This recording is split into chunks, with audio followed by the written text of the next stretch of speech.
My name is Ashani Johnson-Turbes. I'm going to tell you more about who I am in a little bit. But if you are in this room, you are here because you want to hear a little bit about inclusivity, equity, and data democratization. So I want to start by, I'm one of those people, I have to have notes. I'm so impressed by people who come up and are just very TED-talky, but I think it's just like my security blanket. After a minute, I probably won't pay any attention to them, and I'll just talk and tell stories. But I started studying political science and political theory and American politics way back in the 90s. I'm dating myself. And I decided to leave my graduate school program. I was in Indiana, where I was on scholarship, so that was excellent, but I decided to move to Chicago.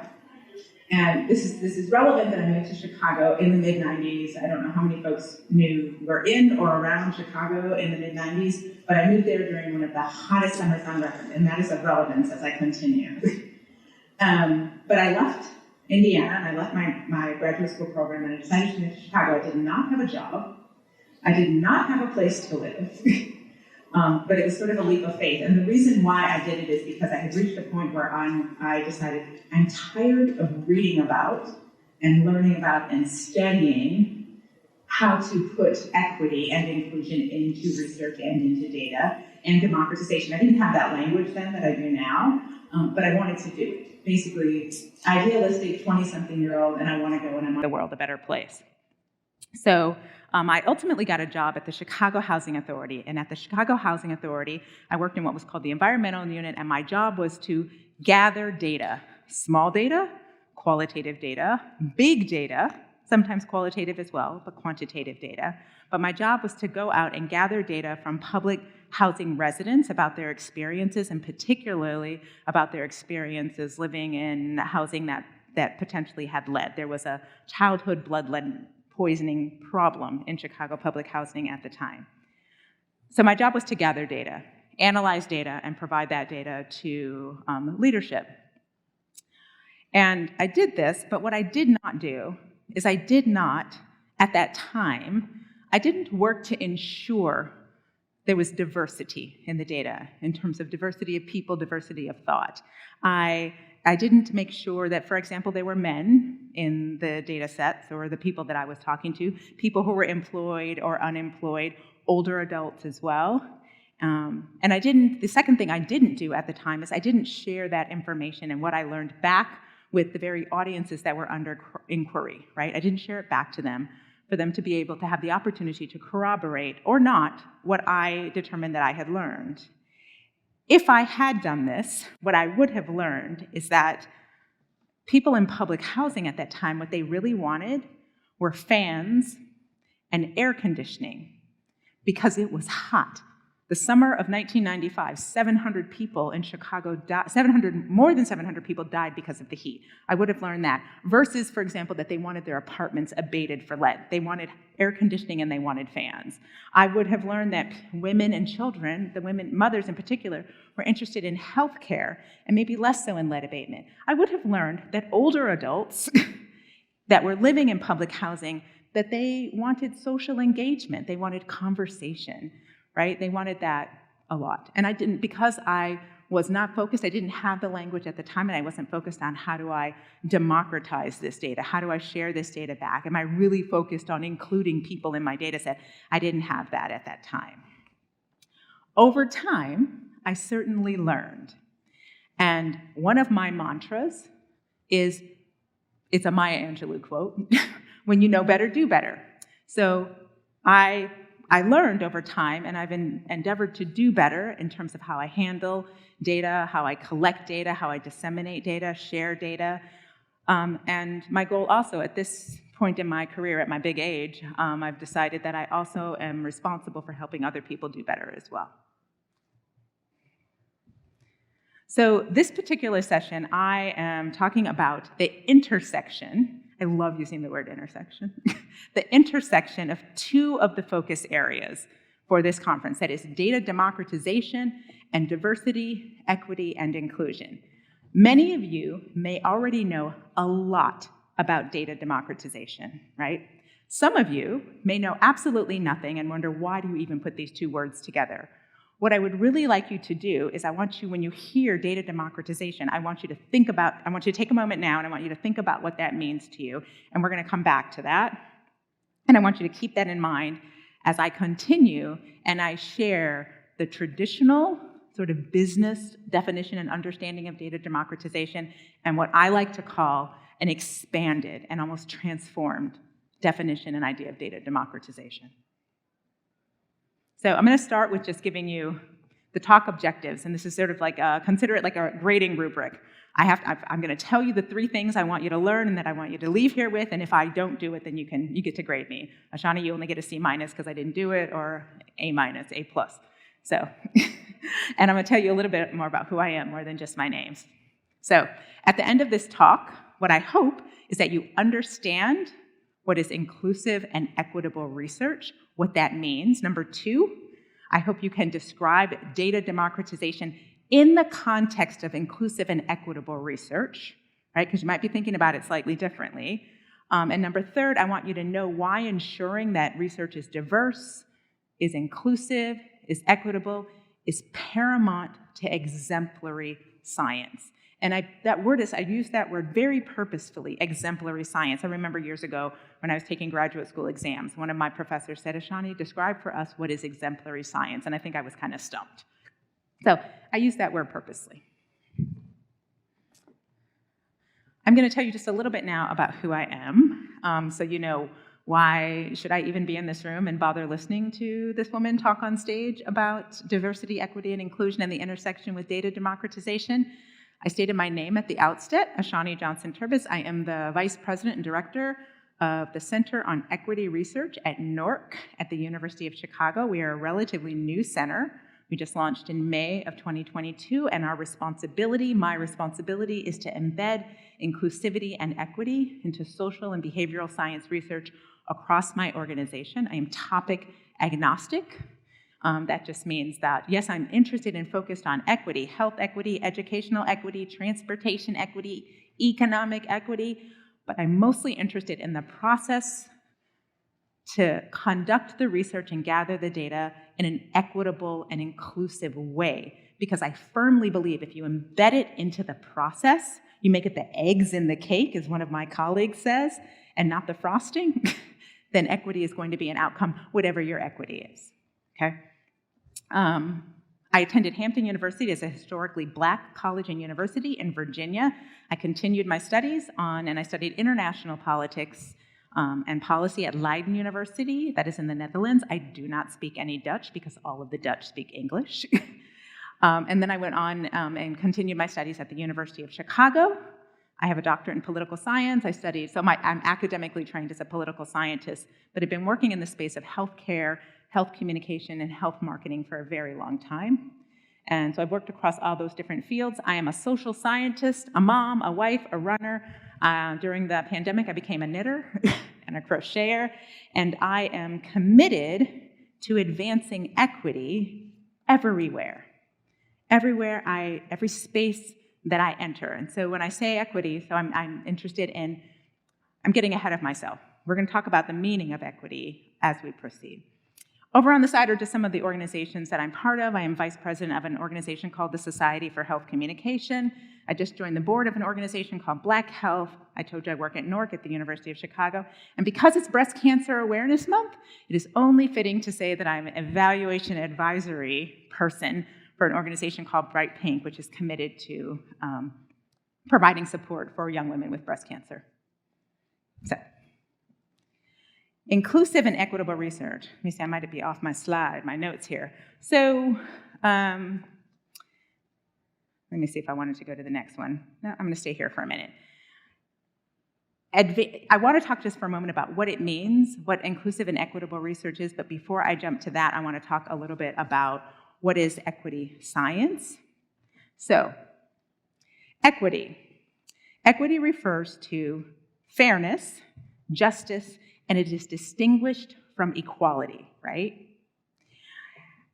At the root of the word equity, the Latin word is, it is fairness, it is justice, it is impartiality, it is being unbiased. Science is the pursuit and the application of knowledge following a systematic method and based on evidence. I firmly believe, those of us in my center firmly believe, that when you put these two words together, it really actualizes what we are trying to do. We are working to use systematic methods, processes, multidisciplinary as well, to advance equity. So we want to do all of these things, engage in these scientific and systematic ways that we design research and collect data, so we're ultimately advancing what is fair, what is just, what is impartial.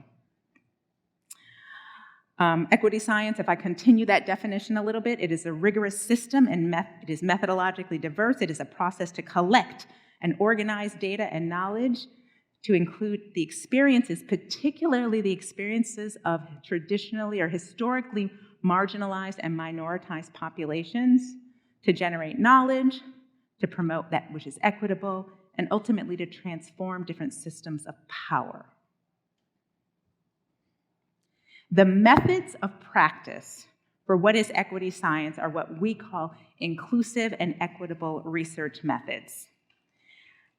I'm gonna go off my script for just a minute and say, I had to think about what this meant, the methods of practice, right? Every particular field has methods of practice for that field. Health communication, political science, communication and marketing has the methods of practice for the way that science is conducted, right? So when we were envisioning what is equity science, which by the way, if you go out and you Google it, you're not gonna see it right away. I'm literally trying to take over the social science world and transform the way that we think about data with equity science and I&E research as the methods of practice. So what you see here are the principles, 4 principles of inclusive and equitable research. Those principles are, number 1, to be thoughtful about your positionality, who you are, and that means thinking about your own conscious and your own unconscious biases, right? Number 2 is to center culture and community engagement, so center the people. If you're in business, your staff, it could be other stakeholders. Center the culture, the views, the experiences, the life experiences of the people that are under inquiry. Number 3, this is important, right? Democratization, and we're going to take a moment, in just a moment we're going to talk about exactly what that is, but it really, at its core, means sharing the data back, but not only, but it means sharing the data back with, if you're in business, with your staff, right, and stakeholders, but it can also include the public, right, and the very people that are under inquiry in the data that you are collecting. Let me go to the next slide. Before I talk really quickly about data democratization, I should have done this at the beginning when I was telling you a little bit about myself. I think it's always valuable to hear from people who they are and what they are, but also what they're not.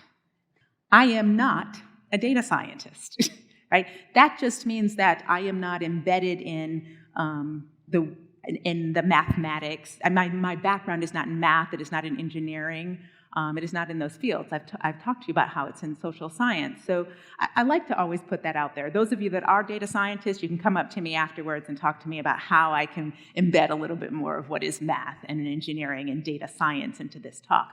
But I like to put out there also what I'm not, so you understand where I'm speaking from. But what I am is a methodologist. What I am is a person who understands research design, how to construct research design, and how to work tirelessly and unapologetically to make sure that those research designs, which are associated with how you acquire and analyze and disseminate data, is inclusive of as many voices of people and perspectives and life experiences of people that are under inquiry. So let me take a moment and just talk about data democratization. So in a traditional sense, in a traditional business sense, data democratization, I found many definitions of it, and I like this one, and I also like the graph, or the visual. Data democratization is the act of opening organizational data to as many employees as possible, given reasonable limitations, of course, on legal confidentiality issues around privacy. So I think this does a really nice job of showing data democratization or data democracy. It is to share data, it is to share data skills, and it is to share data responsibly. But I think what is missing here is it's not only just to share data. The sharing data responsibly is really important because it is providing people the access to, but also the skills and the knowledge to be able to use and to analyze that data, right? Historically, data oftentimes was only in the area of being for a few people, right? There was a gap between those who had access to and didn't have access to data, and that unequal access to opportunities, it meant unequal access to opportunities and resources. Data democratization breaks down those walls, right? To make data available to everybody, and to give people the skills and the knowledge to be able to do something with it. That part is extremely important, is the transferring of information, of knowledge, and ultimately of power from just a few to many. I like this definition of data democratization, but I know that in the context of inclusive and equitable research, it must be expanded. It must be transformed. If you expand it, it seeks to democratize data, but it also seeks to democratize knowledge and to also democratize power. Data is not only big data, it's also small data. It's unstructured data, semi-structured data, and structured data, right? So when you see it here, it's not only just to allow access, but the goal is to allow non-specialists, people who are non-specialists, to gather and analyze that data without a lot of outside help. I actually came across, I'm going to give you my examples in just a moment. Important to know, it is an ongoing process. Doesn't happen just one time. Always in the process of democratizing, the process to access the data, right? It means that you disseminate, you share it back. It means that you are working on including voices of people in it. So yes, it's sharing it with people, but it's making sure people are in it. It is me in the data, right? It is you in the data. So you want to make sure that your data sets, part of democratizing from my perspective, isn't you're just sharing it with people, but you're making sure those people that you're sharing it with and others, as I said before, particularly marginalized and minoritized groups, are present in the data. So this is addressing something that, a bias called data absenteeism, right? If people are not present and they're absent from your data, then any way you analysis and then the conclusions that you come up with are going to be less valid and they're going to be less reliable because people are absent in the actual data set. It also means teaching and empowering. So this expanded definition, from my perspective, it requires teaching and empowering people with the knowledge that they need to be able to analyze that data. Two examples that I found in literature of data democratization were Walmart. They have a data cafe where they're sharing data in a private cloud. Airbnb has a data university that combines data, access, and education tools to everyone. In this space of being expanded, I think one of the best examples, and this is a little bit self-serving, is NORC at the University of Chicago operates what is the GSS survey. It is a long-standing longitudinal survey of people's attitudes and demographics and attitudes about social life. And the GSS also has the GSS Explorer. The Explorer provides the tools to be able to analyze that data. If you Google GSS and you Google GSS Explorer, you learn about it. I think it is a wonderful example of efforts to and data democratization expanded. It's also the GSS is also, we're working very hard to make sure that it is nationally represented and includes a variety of different people and populations. So now I'm on to that third one. The third thing that I am responsible for is talking about what it takes to make this exemplary science, and actually even just answer the question of why do this, right? Why should I even care about inclusive and equitable research and data democratization in the context of I&E research, right? Sometimes what I'll say to folks when they hear me talk about equity science or I&E research, it's kind of like, okay, equity science, or it's like this brand new E word. Like equity is like a word that's bandied about a lot now. It's like the avocado toast of what is right now. But so why should I even care about this? You should care about it because, number one, it demands action, right? I think about equity not as just a noun, but a verb. It requires movement and action to include people, your teams, your staff, people in your business, and others, and your stakeholders in the data. Like get them in the room and get them in the boat with you. Number two, it empowers people. It empowers people to think. It empowers people to be innovative. It empowers people to work in collaboration with each other. So that's another reason why be invested in an expanded definition of inclusive and of data democratization as well. And I said this a little bit before when I talked about being valid and reliable, an expanded definition and an expanded commitment to data democratization. It means that the data itself and your findings and conclusions, it's going to be more rigorous, right? It's going to be more valid and more trustworthy. So let me see if I can go to my next one here. I wouldn't be doing my job if I didn't leave people with some things that are actionable. So what I would love is when you get up, you leave this room, or you go on and you listen to the next talk, in addition to thinking about and talking about inclusive and equitable research and what that means, in addition to talking about and defining data democratization in this expanded sort of way, some other actions that you can specifically take. Identify and convene a CAB, a community advisory board. Within your organization, it might be a small handful of staff, right, who are responsible for advising leaders and advising others on data and what it means and how to provide access to others, right? The CAB can also, a community advisory board or an organizational advisory board, can also advise not just on the data itself and the acquisition of it, but on the design, like how we're going to get it. So not just the data, but how do we get it, the actual acquisition of the data, and the analysis of the data. It's low-hanging fruit. It's easy to convene an organizational advisory board or a community advisory board. Number 2, ensure diversity in your data. This is to avoid that issue that I talked about, which is data absenteeism, right? So make sure that the data you're collecting, you're making a conscious, unapologetic, and very purposeful effort to include multiple voices, different voices in the data. Number 3, offer training and support to people. You're not democratizing, I'm not, to use an I statement, democratizing if I just give access to data, right? I put it in a cloud, I put it on a platform. Provide the training and the tools that are necessary for people to use it in a meaningful way. Write clear guidelines, like write it down. Get a team of people together and say, we're gonna sit down and we're gonna write down what are the specific guidelines for handling this data to do it responsibly. Provide the tools for data analysis. And then the last one, and there are more, but I just could only fit 6 on the slide. I didn't want to talk to you for 25 or 30 minutes, but encourage and create space for knowledge sharing. It can be online spaces. Ideally, it could be in-person spaces as well for doing something like that. I lost my space in one. There's something really important that I wanted to tell you. Okay. But encourage sharing and people getting together and talking about the data and thinking about how to analyze the data. One of the things that I wanted to put out there was the idea of having data parties, right? So let me tell you real quick what a data party is. My colleague, Dr. Ashani Jones, recently authored a book or edited a book with some other colleagues, and they talk about culturally responsive and equitable evaluation. And in that book and in another paper she wrote, I'm giving her a plug, she talks about data parties.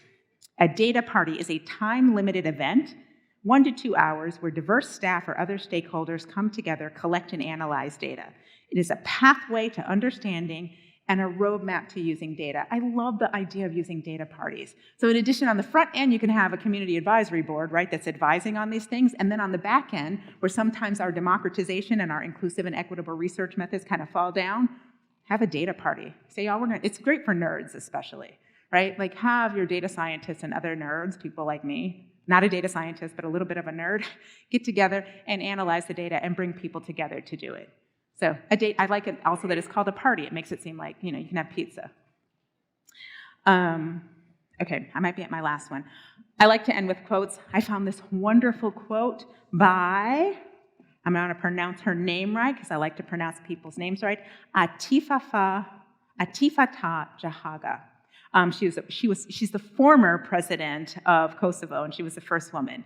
And I found this quote, and I thought it was really good. It's not just about data, but it's about democracy and democratizing and information, and that's why I thought it was meaningful. Democracy must be built through open societies that share information. When there is information, there is enlightenment. We want our staff, we want our colleagues, we want the people we're working with and our stakeholders to have access to that information. It ultimately makes their work better, it makes our work better, and it makes society better. 25-year-old me, back in the 1990s, would have thought, oh gosh, yes, this is what I want to do, right? I want to go, and I don't want to just read about, and I don't want to just write about what it means to be inclusive and equitable, but I want to actually act on things to help democratize processes and build open societies where people share information. If you wanted to learn a little bit more about what is equity science, the methods of practice, inclusive and equitable research methods, and even big data, I have an online course. This is a shameless plug through the University of Texas, and it's a free course. And so if you want to learn a little bit more about those things, you could check out that free course. And with that, thank you all for letting me talk to you.